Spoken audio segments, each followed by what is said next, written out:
Line Arabian dates. இப்போ அது line லயனா டே. இது தரும் ஆரோக்கியம் இயற்கையானது. லயன் லயனா பிரீமியம் டேட்ஸ். எந்த சமையலும் ருசி தேடும் ரகசியம். ₹20. தமிழக பாஜகவினுடைய மாநில செயலாளர் வினோஜ் பி செல்வம் நம்முடன் இருக்கின்றார். அவரிடம் பல்வேறு கேள்விகளை கேட்கின்றாம். சார், பழனி கோவில் விவகாரத்தில் தமிழக அரசு பல்வேறு விஷயங்களை சொல்கிறாங்க. நேற்று அமைச்சர் பேசும்போது கோவில் விவகாரம் தொடர்பாக தப்பு நடந்திருக்குன்னு சொல்கிறாங்க, நடக்கலன்னு சொல்கிறாங்க, மாற்றி பேசுகிறதாவும் ஒரு விமர்சனங்கள்லாம் வெளிவருது. நேற்று அந்த செய்தியாளர் சந்திப்பை பார்த்துருப்போம். எப்படி, என்ன நினைக்கிறீங்க நீங்கள்? முழு முரண்பாடு உள்ள விஷயமாக, அதாவது தாவேகா அரசு அமைந்த காலத்துலேருந்தே பார்த்தீங்கன்னா கோயில்களை மீட்போம், அதாவது கோயில் நடத்த மீட்க வேண்டியது தான் அறநிலைத்துறையோட வேலை. ஆனால் இந்த ரமேஷ் என்கின்ற நபர் வந்ததுக்கப்புறம், ஏன்னா ஒரு பெரியார் கொள்கையை பின்பற்றக்கூடிய நபரை நீங்கள் அமைச்சராக நியமனம் பண்ணும்போது தெரிய வேணாமா? பெரியார் என்ன சொல்கிறாரு? கோயிலாம் இடிச்சு தள்ளுங்கிறாரு. அப்படிப்பட்ட ஒரு அந்த பெரியார் கொள்கையில் வந்தவன் நான் அப்படின்னு பெருமையாக சொல்கிற ரமேஷுங்கிற நபரை நீங்கள் அமைச்சராக போட்டிருக்கீங்க. அவர் எப்படி இந்த கோயில் நிலத்தெல்லாம் தாரவாத்து கொடுக்கலாம், அதாவது திமுக கூட செய்ய தயங்கிய விஷயங்களை கூட செய்வதற்கு தாவேகா துணிந்து விட்டது. இந்த விஷயத்தை பொறுத்த வரைக்கும் அவர் எத்தனை பேட்டி கொடுத்து ஊரை ஏமாத்த பார்த்தாலும் அவர் செய்த தவறை யாரும் மறைக்க முடியாது. சப் ரெஜிஸ்ட்ராரை பணியிடம் நீக்கிய நீங்கள் இந்த விஷயத்தில் தொடர்புடைய அத்தனை பேரையும், ஏன்னு கேட்டிங்கன்னா, டாக்குமெண்ட் தாக்கல் செய்த தேதி வேறு, பதிவு செய்யப்பட்ட தேதி வேறு. அதாவது தூய சக்தின்னு சொல்லக்கூடிய தாவேகா பேர சக்தி தான். பேரம் மற்ற கட்சியோட எம்எல்ஏக்களை பார்ப்பதோ பேசுவதற்கு மட்டும் கிடையாது. இப்போ ஏற்கனவே பார்த்துருப்பீங்க, ஒரு இணை செயலாளர் தாவேகாவோட ஒரு நிர்வாகி கூட ஒரு 1.30 lakhs ₹1,30,000 பணம் பேரம் பேசி ஏதோ ஒரு கான்ட்ராக்டுக்கோ வேலைக்கோ எதுக்கோ பேரம் பேசியாக கொடுக்குறாரு. வீடியோ வெளியாகிருக்கு. ஸோ தாவேகா என்பது ஒரு பேர சக்தி அப்படிங்கிறது நிறுவனமாகி கொண்டிருக்கிறது. வேலைவாய்ப்புகளுக்கு பேரம், கான்ட்ராக்ட் எடுத்து கொடுப்பதற்கு பேரம், அடுத்த கட்சி எம்எல்ஏக்களை தூக்குவதற்கு பேரம், கோயில் நிலத்தை பத்திரப்பதிவு செய்து தருவதற்கு பேரம். அதாவது ஒரு ஆஃபீஸரை விடுமுறையில் போக வச்சுட்டு வேற ஒரு சர்பதிவாளரை வர வச்சு, ஒரு எஸ்ஆர்ஓ வர வச்சு ரெஜிஸ்டர் பண்ணுற அளவுக்கு இன்றைக்கி தாவேகாக்கு துணிச்சல் வந்திருக்குன்னா மக்களை எந்த அளவுக்கு முட்டாளாக நினைக்கிறாங்க அப்படிங்கிறதுக்கு இதுவே சாட்சி. எது பண்ணி முடித்தாலும் நல்லா சீஃப் மினிஸ்டரை அலங்காரம் செய்து ட்ரெஸ் பண்ண வச்சு, சிரிக்க வச்சு, கை காமிச்சு, அவரோட பிஆர் டீம் வச்சு 4 வீடியோ போட்டால் மக்கள் மயங்கிடுவாங்க அப்படிங்கிற எண்ணத்தில் தாவேகா இருந்து கொண்டு இருக்கிறது. கோயில் நிலங்களை தொட்டால் அது யாராக இருந்தாலும் கெடுவார்கள் என்பதை தாவேகா மனதில் வைத்துக் கொள்ள வேண்டும். சார், இப்போ அமைச்சர் ரமேஷனுடைய சொந்தக்காரங்க அந்த மாதிரி சொல்லிட்டு தான் இந்த மாதிரியான முறைகேடு நடந்திருக்கு. ஆனால் அது என் சொந்தக்காரங்கன்னு சொல்லிட்டு இந்த மாதிரி பண்ணுறாங்க, அவங்க மேலே நான் கேஸ் போட்டிருக்கேன், எஃப்ஐஆர் பதிவு பண்ணுவாங்க அப்படின்ற மாதிரி சொல்லியிருக்காரு. எப்படி பார்க்குறீங்க? சிஎம் விஜய் அவர்களை பற்றி பேசினா மாற்றுத்திறனாளின்னு கூட பார்க்காம 24 மணி நேரத்தில் குண்டுக்கட்டாக தூக்கிட்டு போய் உள்ள வைக்கக்கூடிய காவல்துறை ஒரு மினிஸ்டர் கம்ப்ளைண்ட் கொடுத்து கூட இது வரைக்கும் எஃப்ஐஆர் பதிவு செய்யாமல் இருக்காங்கன்னா அதில் இந்த அமைச்சரோட இன்வால்மெண்ட் எந்த அளவுக்கு இருக்குன்னு சொல்லி நம்ம பார்க்க வேண்டும். அது அவர் உறவினரோ இல்லையோ, இந்த துறைக்கு அமைச்சர் ரமேஷ் அவர்கள் தான். அவர் துறையில் ஏற்கனவே கரூரில் நிலத்தை தூக்கி வாரி வழங்கியாச்சு. இதுக்கப்புறம் இது ஒரு டெஸ்டிங் தான். இதையே பேஸாக வச்சு, அடிப்படையாக வச்சு எத்தனையோ கோயில்களோட நிலத்தில் கை வைப்பதற்கு தாவேகா திட்டம் தீட்டுகிறார்களோ அப்படிங்கிற சந்தேகம் எழுகிறது. அதே நேரத்தில் இந்த பழனியில் இருக்கக்கூடிய இந்த விஷயம் பார்த்தீங்கன்னா இன்னைக்கு பெரிய பூகமகமாக வெடித்து கொண்டிருக்கிறது. அவங்க தாவேகா எதிர்பார்க்கல. ஆனால் இன்னைக்கு மக்கள் மத்தியில் வெளியே வந்ததுக்கப்புறம் இதை சமாளிப்பதற்காக இதெல்லாமோ கட்டுக்கதையை அமைச்சர் கூறி பார்க்கிறார்கள். ஆனால் இது நிச்சயமாக எடுபட போவது கிடையாது. ஒரு மிகப்பெரிய பேரிடியாக தாவேகாவுக்கு இந்த சம்பவம் அமைய போகிறது. குட்கா வைத்திருந்ததாக ஒருவரை கூட்டிகிட்டு போயிட்டு மரணம் அடைஞ்சிருக்காரு. சிறையில் அடிச்சிருக்காங்க. 19 காயங்கள். அவங்கள சஸ்பெண்ட் பண்ணியிருக்காங்க, கைது பண்ணியிருக்காங்க. எப்படி பார்க்குறீங்க? இது இல்லாமல் எதிர்கட்சிகள் வைக்கிற காரணம் என்னென்னா, பல கோடி ரூபாய் அந்த குட்கா விற்றவங்களெல்லாம் அவங்க கூட, அதாவது எம்எல்ஏ பதவியில் ராஜினாமா செஞ்சு பக்கத்தில் வச்சுக்கிறீங்க, ஒரு 30 கிராம் வச்சுருந்தவரை அடித்து கொண்டு இருக்கீங்கன்ற மாதிரியான கேள்விகள்லாம் எழுந்தது. அதாவது திமுக ஆட்சி இழந்ததற்கு ஒரு முக்கியமான காரணம் எத்தனையோ காரணங்கள் இருக்குது. அதில் ஒரு காரணம் இந்த கஸ்டோடியல் டெத்து, போலீஸ் ஸ்டேஷன் எல்லாம் டார்ச்சர் சேம்பராக மாற்றினது ஒரு மிக முக்கியமான காரணம். அந்த விதத்திலே பார்த்தீங்கன்னா இன்றைக்கி நடந்திருக்கக்கூடிய இந்த சம்பவம், அதாவது அந்த நபரோட இறந்த நபர், இந்த சபரி என்கின்ற இறந்த நபரோட உறவினர்கள் கூறக்கூடிய விஷயம், நண்பர்கள் கூறக்கூடிய விஷயம் நெஞ்ச உழுக்கக்கூடிய சம்பவமாக இருக்கிறது.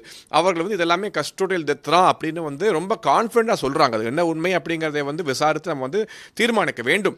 ஆயினும் நீதிமன்ற காவலில் இருக்கக்கூடிய ஒருவர் மரணம் அடைகிறார். உடம்புல 19 இடங்களில் காயங்கள் இருக்குன்னா அவங்களுக்கு இந்த மாதிரி அடுத்து துன்புறுத்துவதற்கான உரிமை அப்போ இந்த வந்து கட்டி போட்டு அடிக்கும் அளவுக்கு உரிமையை கொடுத்தாரு யார்?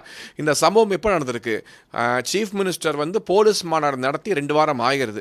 அவர் போலீஸ் மாநாடு நடத்தி 1 வாரத்திலே இந்த மாதிரி வந்து போலீஸை வந்து அடித்து சித்திரவதை பண்ணி கொள்றாங்கன்னா இதற்கான அனுமதியை முதல்வர் அவர்கள் வழங்கினாரா? முதல்வர் அறிவுறுத்தல் பேரில் இந்த மாதிரி வந்து சித்திரவதை பண்ணுறாங்களா அப்படிங்கிற கேள்விக்கு பதில் கூற வேண்டும்.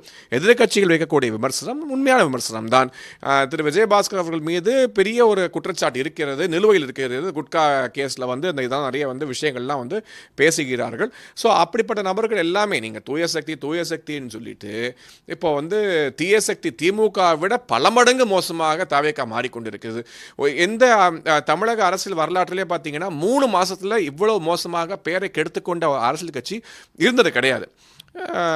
இதை வந்து மக்கள் வந்து வெகு விரைவில் புரிந்து கொண்டு அவர்கள் செய்த தவறை தாவேகாக்கு வந்து ஒரு முறை வாய்ப்பு கொடுக்கலாம் அப்படிங்கிற தவறை வந்து உணர்ந்து கொள்வார்கள் என்பது மட்டும் நிச்சயமாக புரிகிறது. சமீபத்தில் முதலமைச்சர் பேசும்போது யாருன்னா லஞ்சம் கேட்டாங்கன்னா கொடுக்க மாட்டேன் அப்படின்னு சொல்லுங்க அப்படின்லாம் சொல்லியிருந்தாரு. ஆனால் அவரோட கட்சி சார்ந்தவங்க ஊராட்சி மன்ற தலைவர்களே ஏதாவது டெண்டர் ஒதுக்கீடு செய்யணும் அந்த மாதிரினா லஞ்சம் வாங்குறாங்க, அந்த வீடியோலாம் வெளியே வருது. எப்படி பார்க்குறீங்க? மக்கள்கிட்ட சொல்கிறத தாண்டி அவங்க கட்சிக்குள்ளேயே இந்த மாதிரியான விஷயங்கள் நடக்குது, எப்படி பார்க்குறீங்க? சரி, முதல்வர் சொன்ன எந்த விஷயத்தையுமே அவரோட கட்சி நிர்வாகிகள் நான் சொல்ல மாட்டேன், அந்த ஃபேன் கிளப் நிர்வாகிகள். ஏன்னா ஃபேன் கிளப் தான். ஏன்னா கட்சினா ஒரு கட்டுப்பாடோட இருக்கக்கூடிய விஷயம். கட்சியில் தவறு செய்தால் தூக்கி வெளியே அடிச்சிருப்பாங்க. இந்நேரம் முதல்வர் அவர்கள் இந்த நபரை, அதாவது இந்த 1,30,000 ரூபா பணம் வாங்கிய நபரை கைது செய்து நடவடிக்கை எடுத்திருந்தால் மற்றவங்களுக்கு பயம் இருக்கும்.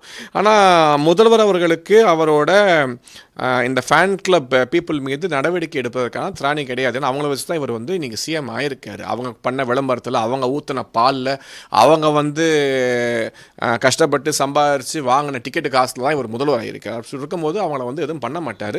நிச்சயமாக இந்த ஊழல் இன்னும் பெருத்துக்கொண்டே போகிறது. வாட்ஸ்அப் நம்பரில் ஆரம்பிக்கிறதுலாம் ட்ராமா. நேற்று நடந்த அந்த ஊழலை மறைப்பதற்கு நீங்கள் காலையில் ஒரு வாட்ஸ்அப் நம்பர் கொடுத்துருக்காங்க. இந்த 3 மாதம் கழிச்சு பார்ப்போம் இந்த வாட்ஸ்அப் நம்பரில் எத்தனை கம்ப்ளைண்ட்டுகள் பதிவு செய்யும். கம்ப்ளைண்ட் டெய்லி இருக்கும், ஒரு மினிட்டுக்கு ஒரு கம்ப்ளைண்ட் வரும். எத்தனை கம்ப்ளைண்ட்டை வந்து நீங்கள் பதிவு செய்து ஆக்ஷன் எடுத்து எத்தனை நபர்கள் மீது நடவடிக்கை இந்த தாவேகா ஆட்சி எடுத்தது. நீங்கள் வந்து ஒரு கவர்மெண்ட் ஆஃபீஸர் வந்து காசு வாங்கினாலும் ஆக்ஷன் எடுக்கிறது ஈஸி. நீங்கள் நிர்வாகி காசு வாங்கியிருக்கான், நிர்வாகியை நான் கான்ட்ராக்ட் எடுத்து கொடுக்குறேன், எனக்கு பணத்தை கொடுன்னு சொல்லி வாங்குறாரு. கிளியராக வீடியோவில் வந்திருக்கு. அப்படிங்கும் பொழுது இந்த நபர்கள் மீது உடனடியாக நடவடிக்கை தேவை. முதல்வர் அவர்களே, வாக் த டாக். நீங்கள் நிறைய பேசியிருக்கீங்க, நீங்கள் பேசுனதில் கொஞ்சமாவது வந்து நடைமுறையாக மாற்றி காட்டுங்கள் என்று கேட்டுக்கொள்கிறேன். சரி, எடப்பாடி பழனிசாமி அவர்கள் வந்து அதிமுக எம்எல்ஏக்களை திருடும் ஒரு களவாணி தான் முதல்வர் விஜய் அப்படின்னு பேசியிருந்தாரு. இதையும் தாண்டி அந்த கூட்டணியில் இருக்கக்கூடிய ஆதரவு கட்சி கம்யூனிஸ்ட் வீரபாண்டியன் என்ன சொல்கிறாருன்னா, குதிரை பேரம் நடந்திருக்குன்றது தெரியுது, நாங்கள் வரும் தேர்தலில் கூட தனித்து போட்டியிட கூட வாய்ப்பு இருக்குது அப்படின்னு காலையில் சொல்கிறாரு. அப்புறம் நாங்கள் அமைச்சரவையில் இடம்பெற கூட வாய்ப்பு இருக்குன்ற மாதிரி பேசுகிறாரு. ஏதாவது அழுத்தம் வந்திருக்குமா? அவங்களே சொல்கிறாங்க இந்த மாதிரியான விஷயங்கள் நடக்குது அப்படின்ட்டு. இந்த கம்யூனிஸ்ட், காங்கிரஸ், விசிகே போன்ற கட்சிகள்லாம் 2 குதிரைகள் மீது ஒரே நேரத்தில் சவாரி பண்ண பார்க்குறாங்க. ஆனால் இந்த 2 குதிரையுமே வந்து ஜெயிக்கிற குதிரை கிடையாது. இந்த 2 குதிரையுமே ஓய்ந்து போன குதிரைகள். ஒன்று பழைய குதிரை திமுக, இன்னொன்று வந்து புதிதாக கடத்து கொண்டிருக்கக்கூடிய குதிரை தாவேகா. ஆனால் அந்த 2 குதிரைக்குமே வந்து அந்த லைனை கிராஸ் பண்ணுறதுக்கான கெப்பாசிட்டி கிடையாது. அதை ஆனால் கம்யூனிஸ்ட்டை பொறுத்த வரைக்கும், விசிகே பொறுத்த வரைக்கும் வழி இல்லை, ஏதாவது ஒரு குதிரை மேலே ஏறி ஆகணும். ஸோ ஏறி போயிட்டு இருக்காங்க. அது ரெண்டையும் பேலன்ஸ் பண்ண ட்ரை பண்ணுறாங்க. ஸோ காலையில் ஒரு வாய், மாலையில் ஒரு வாய். காலையில் வந்து திமுகவுக்கு ஒரு குத்து, ஈவினிங் வந்து தாவேகாவுக்கு ஒரு குத்து. 2 பேரையுமே வந்து கூட வச்சுக்கிட்டு அவங்களோட பேலன்ஸ் பண்ணி ட்ராவல் பண்ணணும்னு கம்யூனிஸ்ட் பார்க்குறாங்க. கம்யூனிஸ்ட்ங்கிற கட்சி வந்து இந்தியா முழுவதிலும் நிராகரிக்கப்பட்ட கட்சி. இன்றைக்கி எதுவும் சொல்ல போனால் அவங்க தமிழ்நாட்டில் மட்டும் இந்த கட்சிகளை ஒட்டி கொண்டு பிழைப்பு நடத்தக்கூடிய ஒரு இயக்கம். ஸோ இந்த தாவேகாவை எதிர்த்து போட்டி போட்டு அந்த மேண்டேட்டுக்கு எதிராக வெற்றி பெற்ற நபர்களை கூட இணைப்பது ஒரு மிக கேவலமான ஒரு விஷயம். ஜனநாயகத்துக்கு எதிரான செயல்களை தாவேகாவும் முதல்வர் விஜய் அவர்களும் தொடர்ச்சியாக செய்து கொண்டு வருகிறார்கள். மக்கள் வந்து இன்னைக்கு வந்து ஒரு விஜயபாஸ்கருக்கு ஓட்டு போடுறாங்க, இல்லைனா ஒரு திருமதி மரகதம் குமரவேலுக்கு ஓட்டு போடுறாங்கன்னா அதை ரெட்டால சிம்பிளுக்காக போட்டிருக்காங்க. அந்த சிம்பிளை தூக்கி போட்டு நான் போய் தாவேகால் நிற்க போகிறேன், வைகோ ஓப்பனாக சொல்கிறாரு, முதல்வர்கள் வந்து நானே பிரச்சாரம் பண்ணி ஜெயிக்க வைக்கிறேன் அப்படின்னு சொல்கிறாருங்கிறது. இதெல்லாம் வந்து குதிரை பேரம் இல்லாமல் என்னது இது? இது நீட்ஸ் ப்ராப்பர் விசாரணை. இதுக்கான வந்து ப்ராப்பர் விசாரணை வந்து முழு விசாரணை நடத்தப்பட்டு இதில் உண்மை வந்து கண்டறியப்பட செய்யப்பட வேண்டும். பாஸ்கரே சொன்னாரு, என்ன தாவேக்கால இருந்து அணுகுனாங்க, அதனால தான் இந்த முடிவு எடுக்கிறதுக்கான காரணம் அப்படின்னு ஒரு பேட்டியில கூட சொல்லி. நிச்சயமா. இன்னும் சொல்ல போனால் இந்த ஐடிபிஎஸ் திருநாவுக்கரசு அவர்களை கைது செய்ததே ஒரு கபட நாடகமாக இருக்குமோ அப்படிங்கிற சந்தேகத்தை எழுப்புகிறது.